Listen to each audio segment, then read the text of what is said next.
This is the Bearcast, presented by Bird Culture Ford. Bird Culture Ford has been in Waco since 1936. Ford is the #1 selling truck in Texas, 43 years running. The Bearcast is also presented by WellMed Medical Management and USMD Health System Dallas.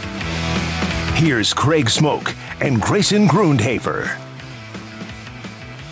And welcome in, everybody, to a new edition of the Bearcast here on SicEm365.com, 365 Sports on this Tuesday, June the 20th, 2023, to give you a firm spot on the timeline of when we're talking to you and what's out there in the universe to discuss story-wise, storyline-wise, player-wise, recruiting-wise, and so forth. We'll touch on a number of different things on the show today, but I'm Craig Smoak, SicEm365.com writer, 365 Sports host, joined as always by Grayson Grundhoefer, Director of Broadcasting for SicEm365, also Jack McKenzie behind the scenes as well, and we are with you for the next hour, give or take, and we'll be talking big recruiting weekend in terms of just players being on campus and going through the whole rigmarole of summer recruiting activities. Also got some big decisions in basketball and baseball. But Grayson, how was your last few days since we last talked?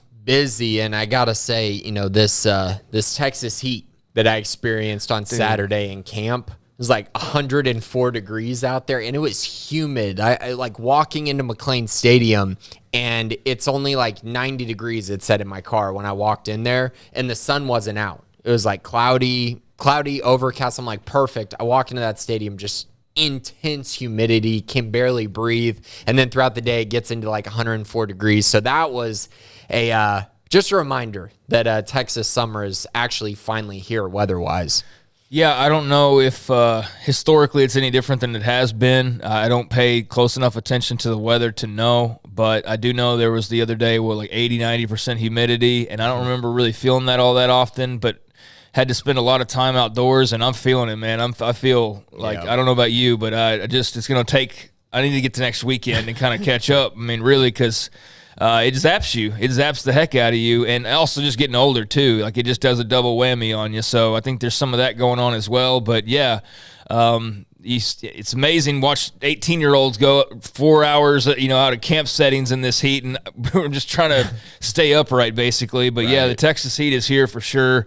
And is very much summertime. So let's dive into a little bit of what's going on this week. We got a little football, a little baseball, and a little basketball as well. And let's go ahead and get the hoops out of the way first, because that's kind of the most dated news, actually. This happened shortly after, I guess, we held last week's episode, and that was the news that Jalen Bridges had made his decision on whether or not he would return to college and play at Baylor for a second consecutive season, or whether he would go play overseas in Australia, make a little bit of money in the pro game. And he did come out with his decision, and he is going to return to Waco for a second year and close out his college career with the Bears. The pro opportunities, whatever those may be, will surely change depending on how he does this season, but those can sit on the back burner for a little while longer. He's going to be in green and gold. That basically solidifies the roster for next season, which has been, kind of a process, if you will, them adding and then wondering who all they would be subtracting. You knew Keontae George was out a while back. You knew Adam Flagler after a while was gone, but we were still waiting on Jalen Bridges. And now we know Grayson, and now that we know, and we know the roster, what are your thoughts on that particular choice and what it means for Baylor basketball moving forward? I mean, hopefully everyone's been following along with this on the premium side and just through tweets and everything like that, and us talking every week. I mean, this was the most likely situation, and we mentioned that multiple times that, yes, Baylor missed on some guys and they would have liked to have had, but at the end of the day, Jalen Bridges was the guy that they wanted, that they really wanted to come back. They wanted a guy that had been in the Baylor program, that knew what it took at Baylor, knew kind of the culture already, and could come back and provide that experience and that maturity and just that comfortability with the staff and with the roster in general. And that's what he brings them, a lot of experience, and he's already played in this system a year.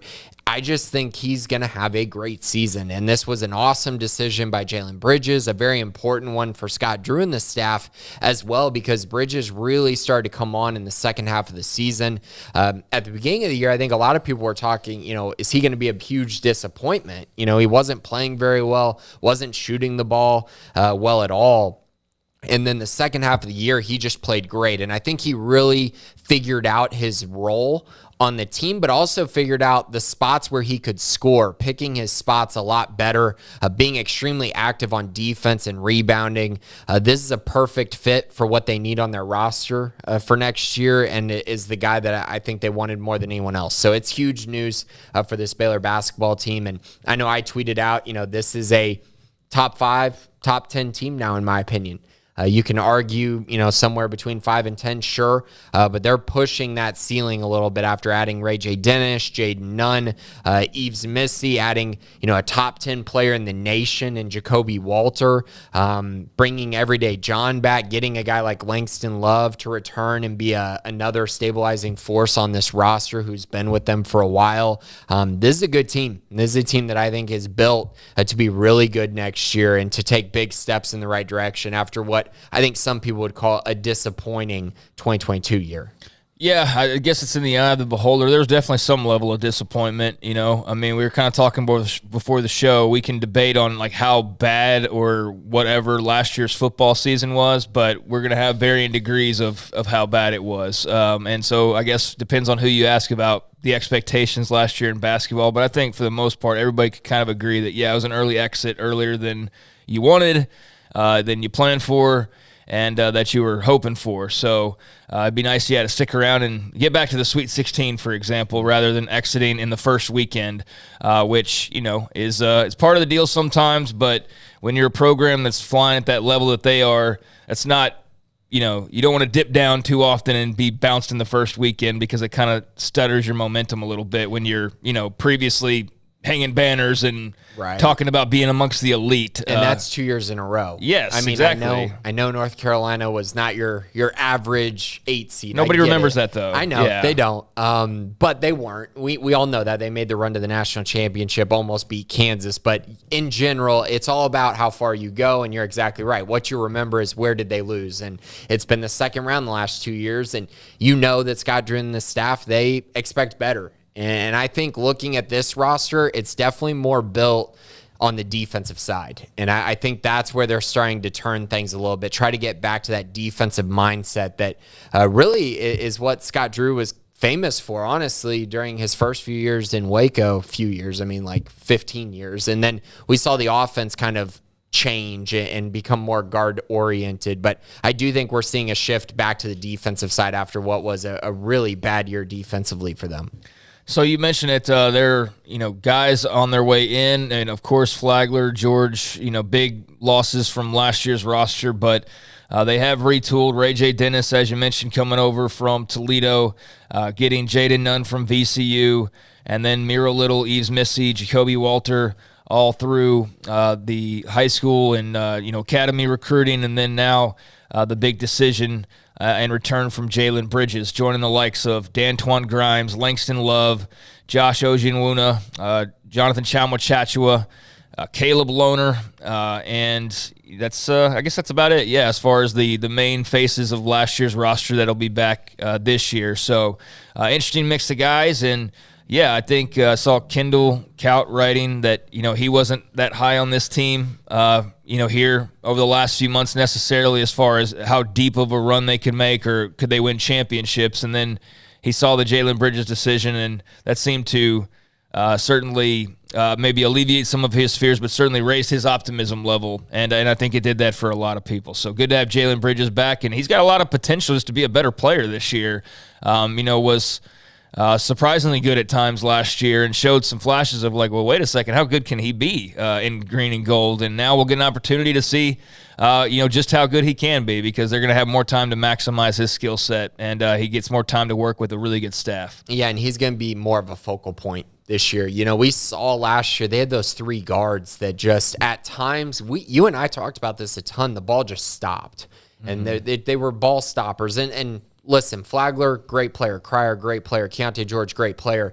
But sometimes those individual parts don't always click and work together. And at times it just became a lot of one-on-one basketball. The way I see this team built, I don't think it's going to be as much of that. I think you're going to see the ball move a lot more. But Jalen Bridges is going to be important because when they do have those one-on-one situations, he's going to be asked to do a little bit more in that regard than he did this past year. But I like the way they're built. I think they're more athletic than the team last year. They're longer, they're bigger, they're going to be better defensively. The questions really come down to how much of an upgrade do they get at center with Flo leaving and you play everyday John Eves, Missy, Josh O. How does that work out? And then the other part is, Ray J. Dennis, how good is he? Because I do think they're probably going to need at least one all Big 12 player, maybe two, if they really want to be like a 1 seed or a 2 seed. And that's probably going to come between the group of Ray J. Dennis, Jacoby Walter, Jalen Bridges, would be my guess. They probably need one or two of those guys to be first team all Big 12. So there is the big news from Baylor men's basketball last week with Jalen Bridges and his decision. I know that there's still a little bit of time until the NBA draft next week, but we'll have, I guess when we record on Tuesday, kind of a final mock draft go around in terms of where we can sort of average out where Keontae George will most likely land and maybe where Adam Flagler could fit in the second round. That's this week. Is that this week? That's Thursday. Oh, my gosh. I thought it was next. See, the heat got to me like I was talking about earlier. Yeah, it's Thursday. So, we can talk about some of the Keontae George, mostly I've seen him falling into the late part of the first round. Not a lottery guy any longer. It was looked at that. But, I'm glad that you corrected me because I totally thought that was next week. But he is still a first-round pick, I think, in most people's eyes. But it's just a matter of, like, how far he could slide potentially. You love his shooting ability. Maybe you don't love the defense as much. There's definitely room for critiques for a guy who's very young still, but it's undeniable the talents that he does have and the ability that he does have to grow more. So any thoughts on just, where you see him potentially or what you think about his opportunities moving forward here at the end of the week? So I've seen him all over the place in drafts. Right, like in the 20s, he's fallen in some. I've seen him late lottery still, which, is interesting because I feel like as we've gone further in this process, it feels like he's going to fall. Like it feels that way. It feels like there's a chance he could be one of those guys who everyone thought was going to be in the first round and then falls to the second round. Like it's just been weird vibes throughout the entire, I guess, couple months. But ultimately, the ones that I trust the most still have him in that, late lottery to early 20s range. So I think that's probably where he's going to fit in, which isn't bad because that means you're probably going to go to a pretty good team. The Ringer has him going 13th to the Raptors. That would be a great fit in my eyes. They're about to lose Fred VanVleet. They could use a guard that can score, make some plays in that regard. So that would make some sense. I think the Nets could make some sense as well. Another good opportunity, good situation to learn a little bit more. But his draft stock definitely hasn't risen, like Sohan's did last year where it was like, oh man, people are starting to talk about him as a top 10 pick. Haven't really heard that with Keontae. I think this is probably going to be late lottery, early 20s type situation. Yeah, I just Googled his name just to get like the most latest update possible, and it's all over the place. It's like five. Yeah. Keontae George could go here, and it's name a team. Toronto, New Orleans, Milwaukee. It names everybody basically because it's all just blogs predicting why he would fit for their teams respectively. So yeah, not a great feel for where he may go outside of just first round and not like top 10. But beyond that, it could be just about anywhere for Keontae George. Adam Flagler, haven't seen nearly as much on him. I know there's a thought like maybe he could be a second-round pick, but I don't know how much of a percentage that's like sure thing. So it's more of a wait and see as far as he goes. And the NBA draft is strange because it is only 2 rounds. And then you also have the added dimension of not only the G League guys over these last few years, but the international guys for forever and ever now at this point as well. So it definitely adds to the pool of players and bumps some of the college guys around a little bit when you have the G League and the international guys also in the pool with you. Yeah, it definitely does. And, I remember Jack wrote an article on this, so I'm going to run through a few of the landing spots. He had, so Adam Flagler, Wizards at pick 57, NBADraft.net had him at pick 45 to Memphis. So again, second round pick, maybe. Or goes undrafted. It's going to be something like that for Adam Flagler, but he has had multiple workouts, which gives me some confidence that we'll hear his name in the second round. Now, as far as Keontae goes, a couple of the different ones, The Athletic has him at number 18 going to Miami. So that's one. Another NBA.com, New Orleans at 14 seems to be a pretty consensus type one. Oklahoma City at number 12 is another one, and the highest that anyone has him going is number 8 to Washington. So I think that's a little too high. Yeah. I don't see that. I don't see that happening. I think he's going to be in the teens somewhere or in the 20s. But again, I'm really walking on eggshells here because I have some of the things that I've heard. It's like there's a chance he might just completely fall out of the first round, which would be pretty crazy because most mock drafts do have him drafted, but just something to pay attention to, I think. Yeah, that's certainly possible. I mean, just the slide that you've sort of seen in some of those selections, whereas he was pretty much a lock to be a lottery guy at one point in time. So, again, it's an inexact science, and look, not every mock draft has, 100% certified rating behind it. Honestly, we could just go throw up one right now, and, somebody could look at that and think that's wow, that mock draft, who really knows except for the NBA folks themselves, but it does give you a nice gauge. And there are people, obviously, who are very locked in to the game and do have those mock drafts that are pretty reliable. So, yeah, depending on where you look, it's a pretty big gap, but he will be drafted. We do know that for sure, and where to and all of that will be fun to find out here in the next couple of days. So that'll be coming your way on Thursday. On ABC ESPN at 7 o'clock Central Time, the NBA draft. All right, so there's a little bit of what's going on with basketball, really revolving around them adding to their army, their ever-growing lineup of pro players that's grown to be pretty impressive, and will get even more impressive with wherever Keontae George lands. Meanwhile, let's get to, the baseball decision, and then we can just close out stuff with the recruiting weekend and kind of take our time with that. But man, you talk about articles getting written and then changing. You had a lot of talk about A.J. McCarty this offseason, only for him to suddenly not be on the team anymore as of last week. And, certainly there, when it came to baseball and its end a few weeks ago, a lot of talk about Colby Branch of at least there's Colby Branch. At least we got Colby Branch, the all Big 12 all-freshman selection, great player, certainly a building block for Mitch Thompson and company, had a really strong season in green and gold this past year.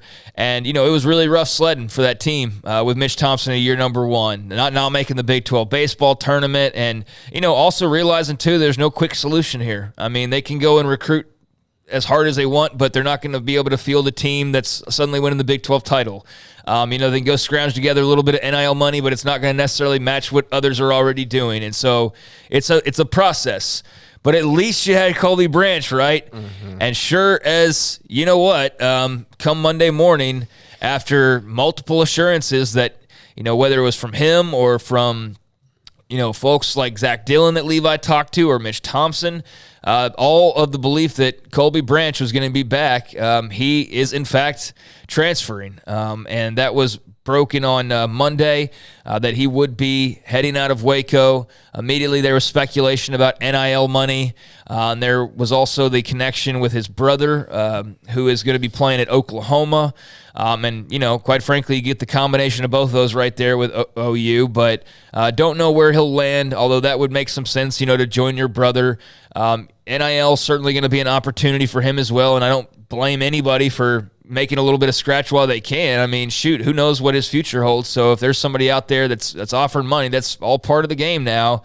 But regardless, he also, if you listen to certain people, just wanted to win more, and that was a driving factor. So whatever you want to believe, there's a combination of things in play that doesn't matter really what one's above the other. They all kind of added up in my mind to create this decision, and plus probably some other things we're not even realizing. In the end, doesn't matter. He's gone, And that's a blow for Mitch Thompson and company, to say the least. So your thoughts on losing your star player after an all Big 12 type season, and just kind of the situation baseball finds themselves in trying to grow this program back up? Right. The momentum right now for Baylor baseball is just completely not there. I mean, it's been hard to watch this offseason, to be honest. They've lost 10 players to the transfer portal. Will Rigney left this past week as well, and he's going to Texas, which is just another, really. To be fair, he's a local guy, Midway and all that, but he was hurt a lot. He was, yeah. No, and I know, and there's reasons for all of these transfers. Don't get me wrong. Like, how much scholarship are you taking up? Like, all of these things I understand, but outside perception and the way you're viewing things, it's like Will Rigney at one time, it wasn't a sure thing he was going to make it to Baylor because he was just so good. And then he got to Baylor, just constantly got hurt. And then he doesn't just transfer, but he transfers to Texas. So you had that all in there. That's tough to watch. And then this comes out, Colby Branch entering the transfer portal. First of all, credit to Levi. He was way ahead of this, did a great job covering this. And so big credit to him before he even entered the portal, just trying to cover this in the best way possible, even though knowing that this, obviously was going to get very negative reaction from the Baylor fan base. But it's tough to watch this because I think Colby was a guy where you go, okay, going into next year, at least they have this stabilizing presence, a truly legit prospect who could come out and be, like the Big 12 player of the year next year, potentially. And then you just build talent around him. You build a lineup that fits, together, but you have this guy. Now you lose him and it's like, man, what do you have on this roster? Because I'm sitting here going, okay, I know they're going to add transfers, but from where I sit, they need to add a ton of 15, 20 transfers. And not only do they need to add transfers, they need to add transfers who can really play if they're going to hope to turn this around in year two. Really tough to see. I'm sure this was tough for Mitch Thompson. And now, like you said, Colby Branch is going to have so many opportunities to go wherever he wants to go. He probably will get NIL money if he wants it. He'll get opportunities. He's smart. Yeah. And he's got opportunity. He could go play in the SEC. He could go play anywhere. And so that's also going to be tough to see. He's going to go somewhere and probably be really, really good wherever he goes. And just a huge blow to Baylor baseball, which is truly a program right now that when I get asked, what do you think about the future of Baylor baseball? I really don't have an answer because I just don't see it with the roster going into next year. And then at what point is it like, okay, well, then at what point do you go, okay, maybe they just need to completely scratch the roster again, or when do we see a light at the tunnel? Because I don't necessarily see it going into next year unless they go out and find really, really high quality transfers that move the needle. And we haven't really seen that so far. Yeah, I mean, once Levi gets back from Europe, maybe it'll be time for him to do a big deep dive omnibus of Baylor baseball season, and then now all the changes and what to look forward to, and kind of give people a perspective on what they're dealing with. But they're not going to be Omaha good anytime soon with the way things are going. And even Big 12 tournament guarantees aren't right there at the moment because they didn't make it last year. And now we're talking about them basically breaking it all down again to try and build it back up. And, you can't do that every year. It is only year two. Got to be patient and, let things play themselves out. But that was a blow to the ego for sure, losing Colby Branch, because that was the one thing that you could really hold on to and say, all right, well, there's where we're building off of and who we're building off of. And, you expected that you'd be building off of Colby Branch and, perhaps some others, but not going to happen. And that's just another kind of, a showing of just baseball and kind of how it works sometimes, but also just college athletics in general now too. I think it's a great opportunity for Colby Branch, and I don't slight him. I know that there will be probably the older crowd that talks about commitment and all that, but come on, it's a totally different era, and a totally different person, that's going through the process versus somebody who was doing it 10 years ago, 20, 30. I mean, it's not even comparable when you're talking about NIL opportunities and win now and just the mindset and all of those types of things, right? So, part of me is like, well, you should keep but then on the other hand, I'm like, but I also get it. I totally get it if you're Colby Branch. You only live once, man, and if you're trying to make the most out of your baseball career in college, like, I get it. Being maybe wooed by your brother playing here or SEC ball or NIL ball or whatever. And yeah, it sucks, but that's reality too. And that's what you're going to also have to contend with for big time players if you're Mitch Thompson. So that does leave you with the dilemma of, like, how do you do that? And that's the hard part, that, where all the energy needs to go into thinking about how that does occur. I think it's tougher because he's a freshman. So it's one of those things where it's like, oh, you just saw the reason why he was recruited to Baylor. Like, you just saw what Baylor saw in him. And then it's like, oh, and now going somebody else to get the rest of right. You know what I mean? It. I think that's the tough part. Like, for instance, Trey Richardson, when he left to TCU, like, he was recruited by a different staff. Like, he's an older guy, basically wanted to finish out his career somewhere else, have a successful final year. It made sense, right? This one, it's just like, man, a freshman just has a good year and then leaves. Like, I don't know. I just feel like that makes it a tougher pill to swallow in my eyes. It might be tough to swallow, but you're gonna have to get it down somehow or another, because that's what's happening. He's out, and they will now scramble to try and find whatever and whoever they can to minimize the hit taken and try and find the next Colby Branch. And I know I saw some scuttlebutt, like Steve Rodriguez recruited him a bit as well, so it wasn't necessarily all Mitch Thompson. But, I mean, regardless, it's the same thing. Like, whether Steve Rodriguez was still the coach or not, losing an all Big 12 freshman after his freshman year in the midst of this NIL game, and when you do feel like you're kind of getting swallowed up a little bit, it just, like you're trying to swim, but you're just sort of getting overwhelmed every direction that you look by another wave. It's kind of how Baylor baseball feels at the moment. If they could just keep their head above water and just get a chance to take a breath and recoup a little bit, maybe they can get themselves on a nice straight path forward. But it's going to be tough. So big off season ahead for them to go out there and just continue trying to find players and then nail them down and work on some of the NIL side of things and. Just do what they can. But that was, a tough blow this week, certainly personnel-wise. So we'll have more on them as it is needed to discuss. But you do have the double whammy of there's a particular team and Trey Richardson on that team that are still in the College World Series, having won a game as TCU's magical year continues on as well. So definitely every time I see them play and I see Trey Richardson, I'm just like, yep, it's been one of those years, I feel like, for Baylor baseball. Yeah, it has. And go Oral Roberts. They play TCU, I think, tonight. But yeah, and then also don't forget baseball side of things. You're going to be adding Central Florida, Houston, UCF, BYU. BYU, not very good. But Houston, Central Florida, both really pretty solid programs. They both won in the 30s this year. And so Houston's been really good for a while in baseball. So just another factor. You're not really getting one team that's just coming in that's awful. A lot more to contend with. And I'm curious, I haven't heard how the Big 12 tournament will change because of that. Not sure about next year. Yeah. I mean, especially with it being only 1 year. I don't know. I haven't seen anything on the baseball side of things. As compared to, them figuring out football details and basketball details. And maybe that's just something we get a little bit later on down the line. But, yeah, I mean, how many teams make the tournament and, where do they potentially fit into that? And it's a weird year because it'll be the massive conference for 1 year with Texas and Oklahoma still around, but also the new schools joining the fray. So you could find yourself in – really lost in the shuffle if you're not careful with, some more teams now coming in. So, yeah, it's a big next few months for Mitch Thompson. I think he kind of knew the deal, but it's been rough in spots, and we'll see what happens here with whatever they can scrounge together and go and recruit and put together for next year's roster.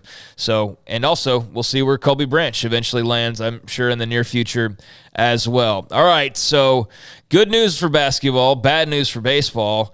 And then there was football, and there's been lots of news. And then again, like no news in terms of commits, and those can trickle in sometimes. Those can be a flash of commits. Last week it was kind of it was a 2025, and then there was another commit like a day after the weekend had wrapped, but from somebody who wasn't even on campus for the visit, so it was kind of strange.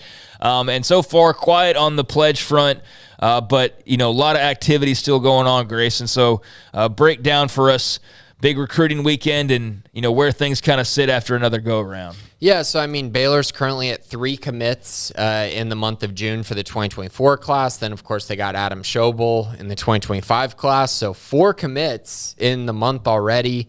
Still have another official visit weekend coming up this weekend. And I think, we mentioned the first weekend being very much priority visitors, kind of guys who I don't want to say are long shots, but just guys who there's a lot of competition, and those guys still had a lot of visits to come. And so there really wasn't an expectation that they were going to land a lot of guys after that first weekend. But this second weekend, I felt like it was more likely that they might land a guy or two. And I still feel that way. So a couple guys to keep an eye on. Tidehaven running back Joseph Dodds. He's between Baylor and Missouri now. He took official visits to Tech, Missouri, and Baylor, but Tech just got their running back committed, Jacoby Williams. So they no longer have room at the running back position. So now I believe this is Baylor versus Missouri. I feel pretty good about Baylor at this moment for Joseph Dodds, the running back there. Very good player. And we'll talk about him more if he does end up making a decision, but I could see that coming in this relatively near future. So could be positive momentum there. They also had Corner Canyon linebacker Bo Tate on a visit as well. So he's out of Utah, and he's between Baylor and Oklahoma State. He'll be making a decision after his Oklahoma State official visit this upcoming weekend. So big one there. This is really, truly the week of battles. Kyle Limmerman, the kicker out of South Lake Carroll, he took his official visit to Texas Tech this weekend. He's got his Baylor official visit this weekend, and then he'll be deciding in the month of June between Baylor, Texas Tech, TCU, and Arkansas. So another battle for Baylor. Then you move on to Dylan Hipp out of Desert Mountain, the tight end, the 2024 tight end out of Arizona. He's between Ole Miss and Baylor. His Baylor official visit is coming up this weekend. Then he will be deciding after that visit. So a lot of decisions coming up, a lot of battles that Baylor is squarely in the middle of for prospects. So I could see some big turning of events here coming up in the near future. Another guy to mention, Walton linebacker Ashton Woods.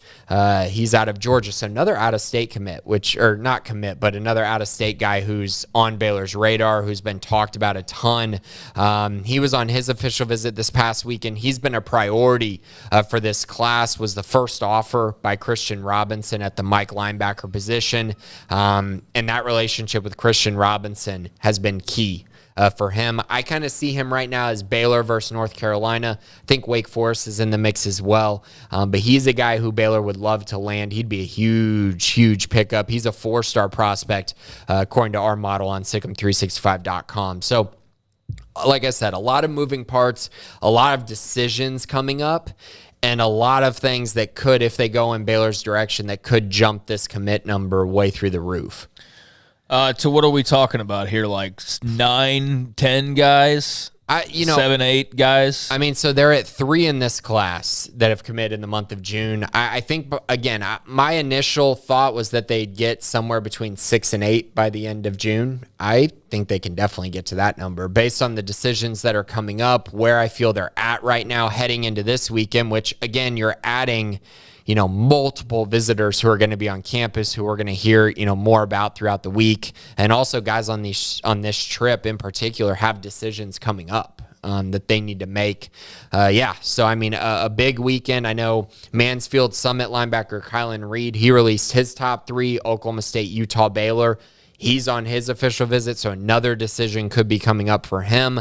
But in general, a lot of momentum here for Baylor that I feel like even if I write about it, even if I talk about it, even if I bring it up, it just feels like no one feels the momentum, even though there is clearly momentum. Like, we're talking about it right now. I can write about it as much as I can, but at the end of the day, you got to see it for what it is and see that there's a lot of decisions coming up for a class that isn't supposed to be massive. And Baylor is still in a pretty good position to have a very nice class by the end of the month of June. Yeah, I think, the fan base right now is just kind of stuck in a little more of a negative leaning mode, just based on, I think, last year mostly, and just kind of the feel of what direction are we headed? It's the NIL Wild West.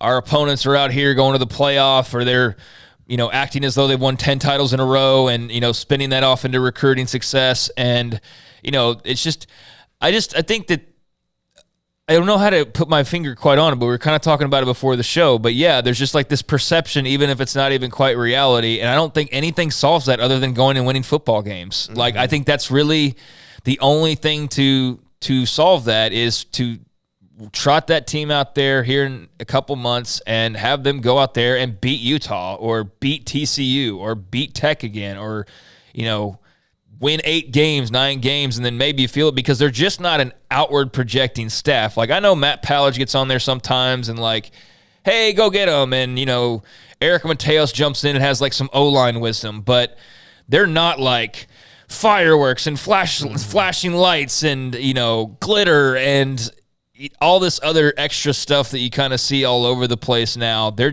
not going to be like that because they're not built like that. And they're priding themselves on the person over player rather than the NIL over the person, or the, whatever else, you want to, maybe position some others' positions as. But yeah, and because of that, and that's not a knock, it's just, I think that comes from their head coach on down. And there are moments for excitement, but the real excitement is going to be like going and beating a team and winning that game, not March 30th and woo, woo, woo, here's flashing lights again and big recruiting weekend and look at this graphic that's fancy. And that's just not this program right now, and it's not going to be with Dave Aranda, and that's okay, but you got to win football games. Right. You got to win football games, and you got to recruit at a high enough level that it makes you have excitement, which I believe they've done. I mean, contrary to popular belief, I do think they've recruited pretty well, and I think a lot of people are like looking at what Texas Tech or TCU a lot of it's are a doing, measuring contest, yes, and that's something that I think is just kind of ingrained in some people, and it's impossible to root out for some, because I'd love to fight that fight, but I just don't feel like it would be much. I feel like it'd be a waste of energy in a lot of ways. And in general, like, most of the battles, to be honest, are still out there between these schools. Like, Baylor hasn't really recruited a lot of the guys that are in Texas Tech's recruiting class. Like, you might say, oh, they have an offer. Well, okay, when was that offer given, and when did that prospect commit? Like, these have not been tight battles going down to the wire. Like, the most recent one was Chris Wokema, who chose Baylor over Tech. And I'm sure Tech fans might say, oh, they didn't really want him. Maybe that's true. I'm not sure. But what I can tell you is that's always the case. Yeah. But these next few, I can tell you without a doubt, they were a battle at some point. Like Joseph Dodds, for instance, he took his official visit at the beginning of June to Texas Tech. He did not commit on that official visit. Tech ended up getting a commit this past week. But the reason he didn't commit on that visit was because he wanted to go to the other school. So if Baylor does land him, is that considered a win over Tech? I think so. He took an official visit to both. And, yeah, maybe his spot was gone at Tech, but he still chose Baylor despite taking an official visit at both schools. Whatever. But the other ones, Kyle Limmerman, that would be a recruiting win for Baylor. He just took his official visit to Tech this past weekend. I think a guy like Peyton Morgan out of Pflugerville-Weiss, he took his official visit to Tech, I believe last weekend or a couple weekends ago. That's another head-to-head battle. Like, pay attention to these battles as we go forward, because they'll be really telling. Because when Baylor or Tech or TCU land guys who aren't being recruited heavily by the other program, it's not really a win over that school, and thus, Baylor wasn't necessarily interested in those guys, or TCU wasn't interested in those guys. And so I think the bigger ones are which guys are both schools interested in and who's winning those battles more times than not. I think that's the bigger thing than just like, oh, this guy has a bunch of stars. Well, okay, maybe the stars are wrong on that guy. Or maybe there's all that kinds happens. of things. Not every staff bats 100% every single class, no matter how good they think that they are, no matter where they are, what conference they're in, whatever. A lot of it's just blustery talk and barking, and then there's the actual results. And that's what I mean is like this is not going to be a staff that's out there in your face bragging about a lot of different accomplishments or little victories here and there. They're just, for the most part, going to go about their business. And so as far as the hype game goes, they're not really going to make a lot of noise in that way. But, yeah, they can make plenty of noise without having to make a lot, or to scream too much, or to make a lot of flashy graphics or whatever, like whatever it is that appeals to people where they think that Baylor's not doing that. Right. They're just doing it in a different style. And I think that kind of lines up too with just the college athletics, train in general is Baylor's not going to be a top NIL school. They're just not going to be. There's not enough people. And unless there's like 2 or 3 people, they're going to be the next founder and CEO of Oracle, it's just not possible because of just the situation that they're in size-wise and those types of things, and that's not going to change. So you pick your battles, and hopefully you win enough to eventually win wars, and you can go win those during the regular season. But, yeah, I think they've done a much better job than probably they're given credit for. It's not in your face, and it's not something that's constantly hammered home probably because that's not their style. So you can, follow along and enjoy it along the way, or you can be more concerned with like how many splashes are made along the way. But I feel confident regardless that they're going to find talent. And it's just a matter of like, can you find them? Can you win some of those battles that you mentioned? And then as importantly as anything, can you develop these players? Because that's what we really need to see is, yes, the recruiting piece, but also the developmental side. And I think this year we should start to see some of that. Whereas, maybe they had some Matt Rule guys and they finished off the development piece over the last couple years. Now we're starting to see the wave of the guys they've had from ground zero, and it'll be fun to see, how those guys blossom. And then that'll be something else that they can carry with them and use as recruiting tools or use to promote. See, and I actually view it as the opposite. I actually trust this staff to develop. My question is the recruiting side, actually, which might be counterintuitive, but if you think about like 2021, we've talked about this a lot, but Jalen Petrie, JT Woods, like those guys didn't play their best football until Dave Aranda was in the building. Like Jalen Petrie was getting put up to like 212 pounds to play like middle linebacker for Matt Rule. It was just weird. And then he gets moved by Dave Aranda. Like, all those parts, those guys got developed to the level that they could play at a Big 12 championship level. My question is, have the guys that they've recruited, that they've gone out and recruited, were they good enough prospects at the beginning to be developed into guys that can go out and win a Big 12 championship, if that makes sense? Like, yeah, we're splitting words, but that's basically what I mean. Right. Yeah, that's what I mean is like now we're going to see his guys, and we're going to see, like, is Corey Gordon going to turn into a player? Or like, that's what I mean is like, now let's see the development because they've got guys on campus. Now we need to see those guys develop into players. Right. That's what I'm talking about. Yeah, and I guess... So that goes hand in hand with what you're saying.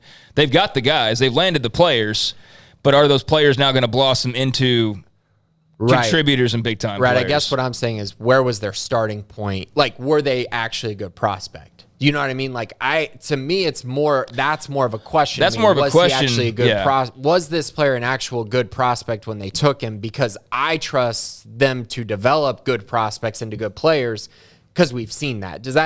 That's kind of where I'm at with it. That's why I need to see it recruiting wise, which also means I need to see it on the field because we need to see like, okay, how good were these prospects at the beginning? How athletic were they? What was their testing? Because we know that's kind of what Matt Rule went for. And Baylor developed him. And so now I'm just curious, how does that work? I feel pretty confident about it because I've seen, some flashes. We've seen it, but a lot of those guys were young last year. And they weren't the kind of guys that I think could play as true freshmen and whatnot. Now we're going to see guys at least they've been in the program for a year or two. How do they look? And were they truly really good prospects when they were recruited by Baylor? And then, the other part is, development. Did that continue? Yeah, I mean, I think we're mostly in agreement as far as like where they were when they were recruited by Baylor. That's less of a concern to me, or I guess it's not less of a concern, but that's like where they were doesn't matter as much to me because they're on campus now. So wherever they were, it doesn't really matter. It's the job of the staff to get them prepared and developed and ready to play because that's who you've got. Mm-hmm. So if they weren't where they should have been when you got them, that's still coming back to being on you. And, that's something to break down when that player doesn't pan out or whatever. But yeah, I mean, you hope that you hit on them when you recruit them to begin with, but if they were slightly off, well, that's where the developmental piece is the most important part because you're going to have to grow them into something, and it's going to have to be something that needs to contribute here pretty quickly because your wave of guys are here now. This is your wave, and between the recruitment and the development, I mean, there's no like, well, give it 3 or 4.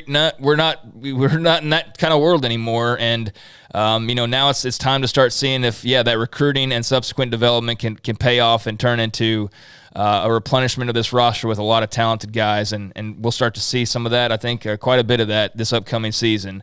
It's a question that you'll get to start seeing kind of the layers peeled back here over, I guess, the next couple of months, and looking very much forward to seeing that part of it, the recruiting and development side, how that's all come together these last couple of years.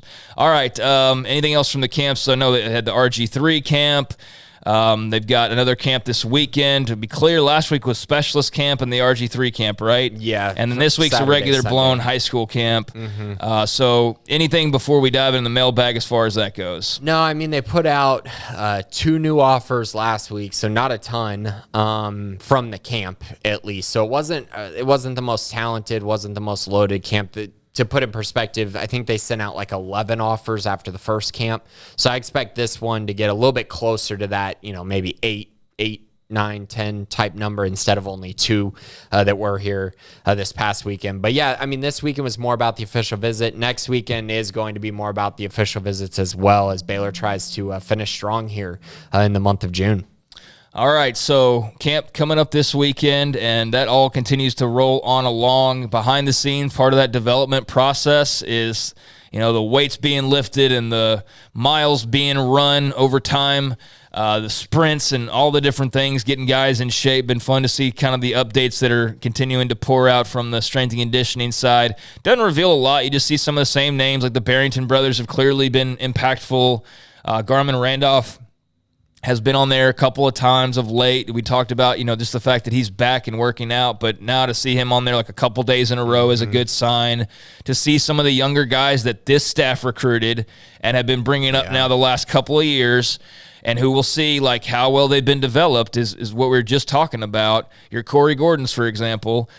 Josh White's been on there. Yeah. Some of the receivers have been on there, and those are the guys that I'm talking about and that we're talking about is – those were your guys, regardless of where they were, though. 2-star, 3-star, 4-star, like, lights are on now, and they need to be showing some signs of having progressed a little bit. So to see them on those lists is a good positive sign. Doesn't always translate, as we've learned, but it is usually a pretty good indicator of who's making an impact in the offseason. So good to see that, and just looking forward to this just really slowly but surely ramping up here over the next few weeks. And we're less than a month away now from Big 12 Media Days, where we should get a lot of information from Dave Aranda, from the players themselves, and get a much better idea and much more answers on just a lot of the different things that are going on right now. With all that, taken care of, a lot going on, obviously, even though it's the summer months, just the roster makeovers, much less what's to come here in this next sports season. But let's go to the mailbag to close it out. Big Cheese 83, another Fruits of June official visits may take a little longer to ripen, but it's June 20th. We've only had 2 commits this June, 3 if you count Graydon Grimes. For how much our staff told 365 Insiders June was going to be a big month for recruiting. Is this the result so far what was expected, or did you envision us having more recruits committed for 2024 by now? Well, I mean, I do count Graydon as a commit because he committed. Yeah, he's a commit. I don't know. I understand his father's on staff and all that, but he's still a commitment. Yeah, and it's actually the 3rd because you got Graydon Grimes, Mason Dossett, Chris Wolkema, and if you don't want to count Adam Schobel in the 2025 class, like that'd be a 4th one, but sure, maybe we won't count him because we're talking about the 2024 class, but that's 3 commitments. They did lose Brandon Booker, so they had a decommitment, but I do think that we've talked about this a little bit. I think decisions are coming very soon, and I think there's going to be a lot of decisions that come rather quickly in the next 2 weeks.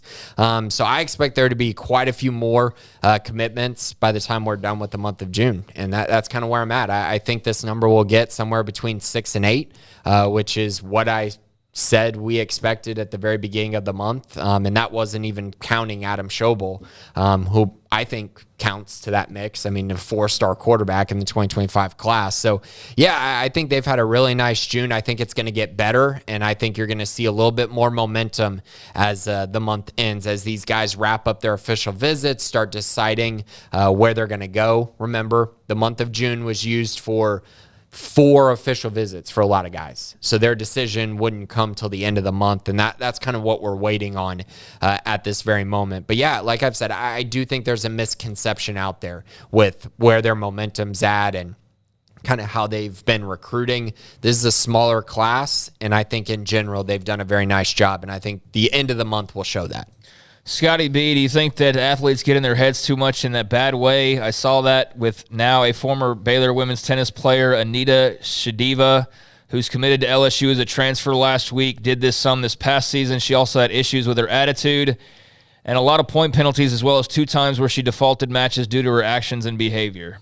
I mean, yeah. Athletes do get in their head way too much. We see it all the time. I don't know this specific instance. I didn't watch enough of her this year, but I think that, losing confidence or having a bad attitude, which some athletes do have, can absolutely impact play on the field. Definitely. Yeah, I think it's pretty proven now. I mean, there's, I think, scientific, studies that have tried to peel back the layers of the athlete's mind and figure out, the anxieties and the stresses and all those types of different things. But just, human nature, we get in our heads a lot as is. And I think that's certainly when you apply the pressures of sports and competition and expectations and all that, then yeah, that definitely happens, and happens probably far more frequently than we realize. JBear19, could you guys see a future of college athletics for schools like Baylor where there's only so much revenue and NIL pie to go around, and sports like baseball or equestrian end up being dropped? There's the whole Title IX thing that kind of prevents that from happening now. In theory, without getting into fantasy land, even though it's not super fantasy land because we're kind of halfway there already, but if you fear like the big split of college athletics and whatever, and you feel like the Big Ten, SEC go drift off into becoming NFL, NBA, MLB light or whatever, then maybe they drop the Title IX and they just become non-college sports. They wouldn't be college sports anymore. They would be glorified minor league systems. Then, maybe those teams would shed those types of sports because they would no longer be bound by Title IX. They'd also no longer be university athletics.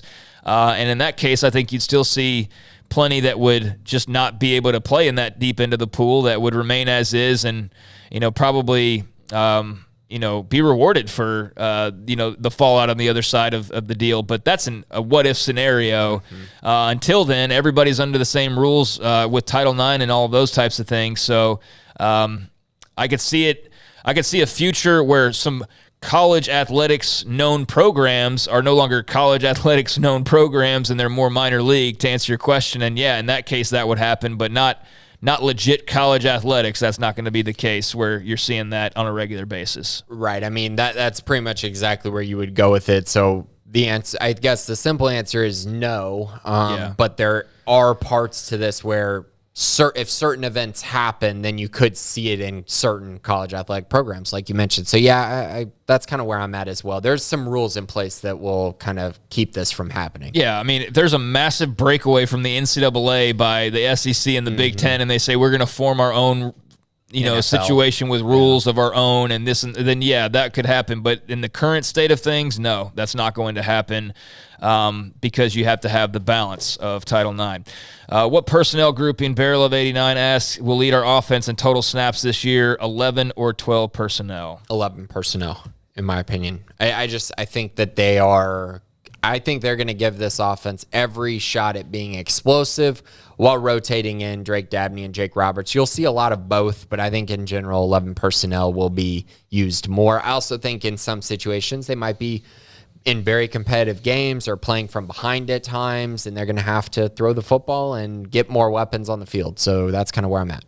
Yeah, I mean, I understand, though, they've got a good group of tight ends, so you could understand if they want to put as many out there as they can or have a couple guys at a time. But, yeah, I think that we'll probably see a lot more 11 personnel. And they're going to run both a ton. They're going to do that. But even last year, I bet if you looked at it, they ran more 11 than they did 12.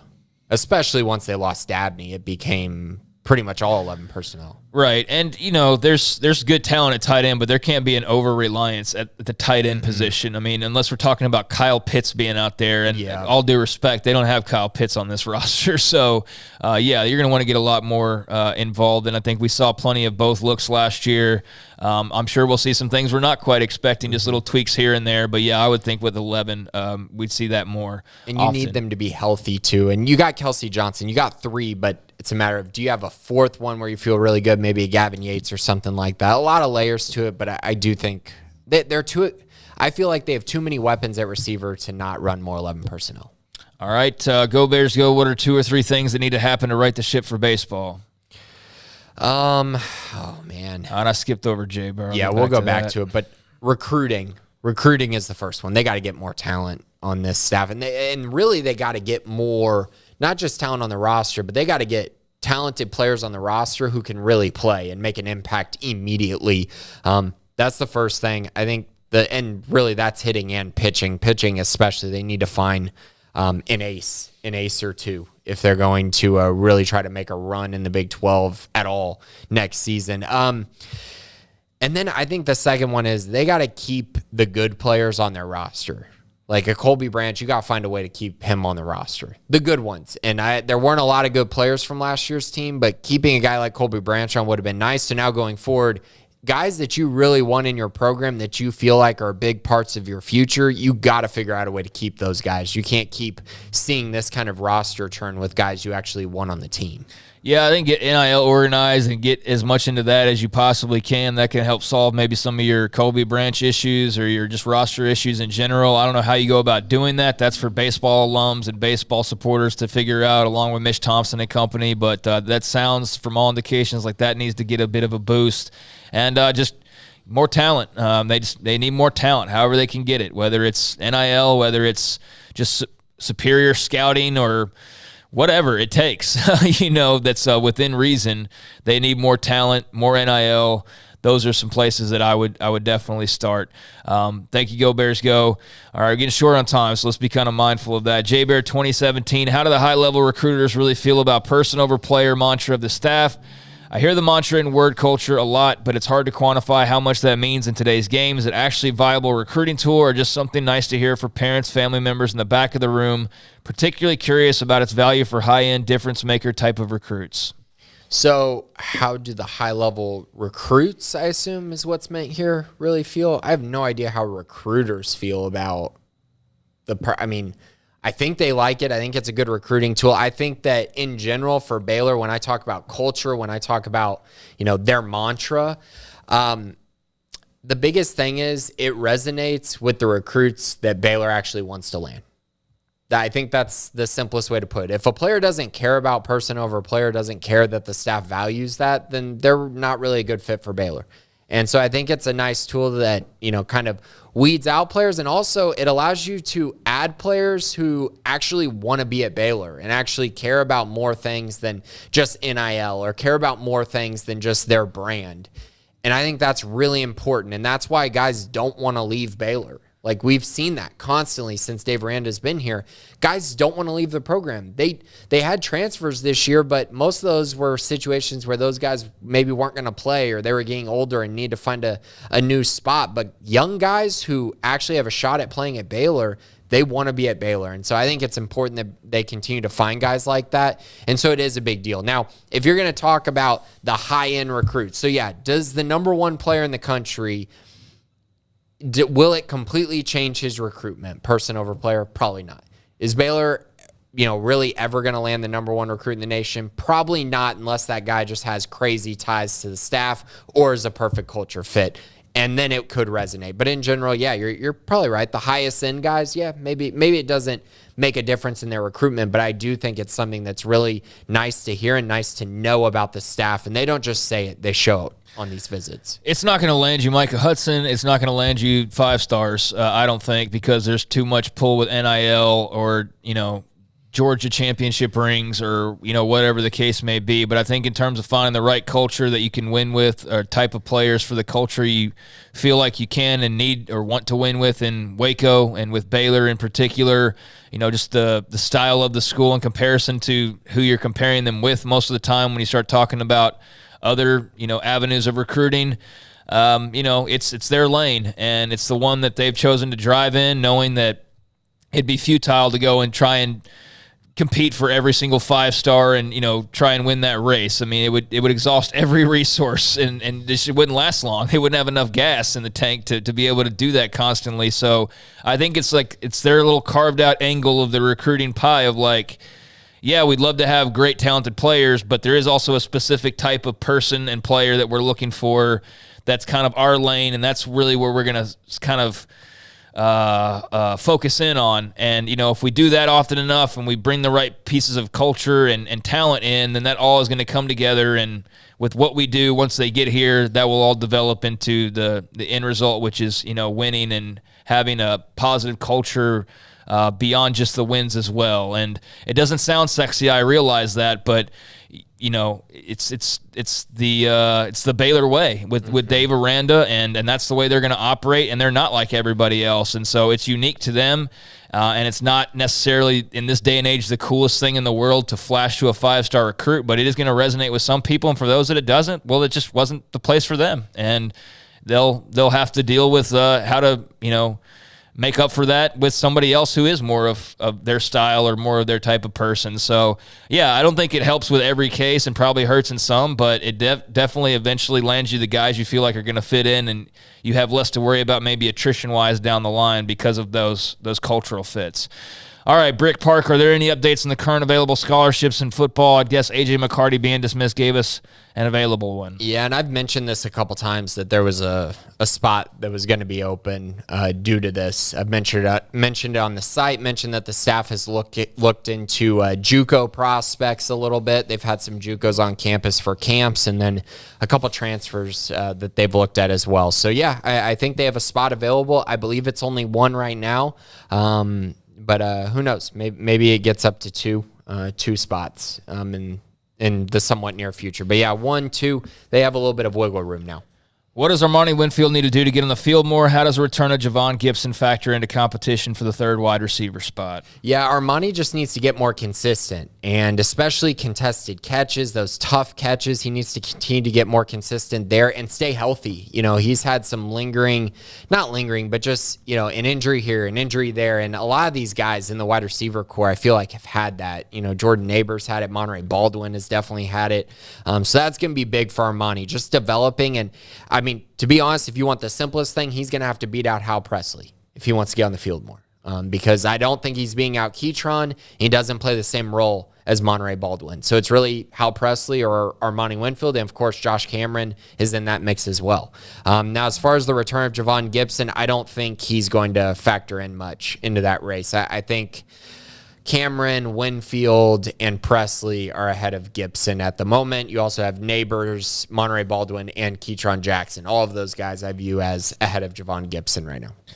Enable, how do you see the running back rotation playing out this year? I think Dominic Richardson is probably going to be your... I know a lot of people want to say Abram Smith. He's not going to get as many carries as Abram did. I don't see that happening because Baylor has too much talent in that room. But I think he'll be utilized like an Abram Smith, short yardage. I could see it. First down, second down guy. I could see it. He can also catch the ball a little bit out of the backfield. And then Richard Reese is going to get a lot of carries as well. Those two guys are going to get the bulk of the carries. And then you're going to have situations where Bryson Washington and Quaylen Jones will also get opportunities to be that third back. But yeah, that's kind of how I anticipate it. So I guess I'd put Dominic Richardson as the lead back, followed closely by Richard Reese, and then special occasions, or if injuries happen, you'll have Bryson Washington and Quaylen Jones in that order, in my opinion. Yeah, I think that's definitely how I kind of view it as well. Richardson, Reese, and then the other two, Washington, Jones, taking up some of the other carries as well. Yeah, that's how I see it too. Let's see. What's your prediction for the TCU Oral Roberts game this afternoon? I lean ORU 65-7. Love the shade. Yes. Love it. I'll go Oral Roberts 8-4. Yeah, I don't know. I think TCU wins for some reason. I don't know. I feel like they got that big win the other night to stay alive, and they're a really good team. So I'm gonna go with TCU. I mean, they had that game won the other day, and Oral Roberts just had the big ending there. But I'll go TCU. But man, sure would be great to see Oral Roberts win that game and just eliminate that problem for those who are not excited to see the year of the frog continue on any longer. Baylor Dad 79. Hi, guys. Seems like a lot of people are thinking Quaylon Jones is just an average running back. Last year, he averaged 5.1 yards per carry, blocked well, was a good receiver out of the backfield. If I saw a player with those stats in the Big 12 come to us through the transfer portal, I'd be pleased. Do either of you think he will improve this year, or do you think he has peaked? Love the show. Well, thank you, Baylor Dad. Appreciate you very much. Yeah, I mean, I think he had a lot of opportunities last year, and he definitely made the most of them. I mean, he had 462 yards, 5 yards per carry, 7 touchdowns, 23 catches for 135 yards. I personally think those numbers are peaked. I don't think he's going to get more than that, because if he does, then it would require an injury to Richardson or Reese. And I would also say, we can all think what we will or just go off of the stats or the numbers, but the fact of the matter is Baylor decided they need to bring in a transfer running back in Dominic Richardson, which I think speaks volumes to the fact that they felt like they need to get better there. And if they felt like Quaylon was an every down back, then they would have just rolled with Quaylon, Richard Reese, and Bryson Washington. But they didn't. They went out, added Dominic Richardson. So I think Quaylon is a good quality back who does a lot of things well and has really proven people wrong as a running back. Like, he showed some things last year that were really intriguing. So I think he's a very good player, but I don't see his numbers getting any better than they were last year. I think they'll probably even take a little step back. Yeah, I mean, they could if he suddenly turns 12-yard runs into 42-yard runs. That's the way that he could have bigger numbers, in my opinion, is to just break off some longer runs and force them into giving him more carries, or just maximizing the carries that he does get to even a further degree where, he's adding yards and scores just based off of extending the plays. But, yeah, beyond that, I don't see a scenario where he's getting more carries. It's not, hey, this guy got hurt, and now we need Quaylon Jones to pick up even more of the slack. But I think he'll have a nice role. I think, his contributions blocking are, certainly very valuable, and just his ability to, as you said, be dynamic in, the passing game or in the running game from time to time should, really play well into this offense's hands this year. But it's good to have options, and it's good that he won't have to, because he's not a 20 carry guy. I mean, most of these guys are going to probably get their 15 or so, and he's going to get his maybe at most at times like 10 or something, but maximize those opportunities, and maybe the numbers spike a little bit. But I don't see a scenario where like that happens because he's getting fed a lot more, right? Because there's more people at the dinner table now. But that's not a knock on him. That's just got more of a comfortable situation in that running back room now. And we saw last year it was kind of needed. Once Richard Reese went down, they were in a world of hurt. But Quaylon was one of those that and Tay McWilliams right out of the gates. Yeah, so we saw way more Richard Reese than we were supposed to see. We saw probably more Quaylon than we were supposed to see. Yeah. So yeah, I think he did really well though. He was a guy that I was happy with last year watching him. So appreciate the question. And then I think that's it, right? Let's see. Barefoot Cleats had one comment. Barefoot Cleats, always enjoy the show. Thanks for what you do. Well, thank you, Barefoot Cleats, on the nice comment there, and thank you for listening.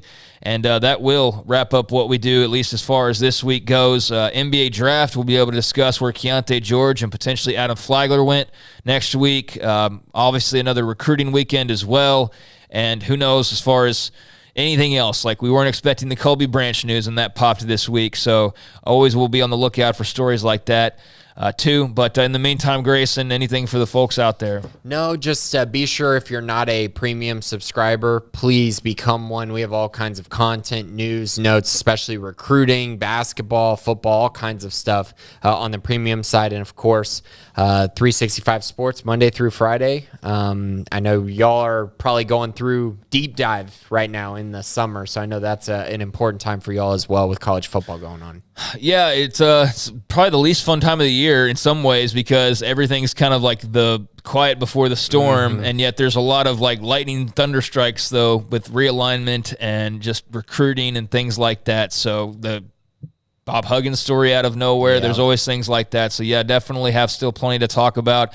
Check us out 3 to 6 Monday through Friday, as Grayson said. In the meantime, appreciate Jack and McKenzie behind the scenes.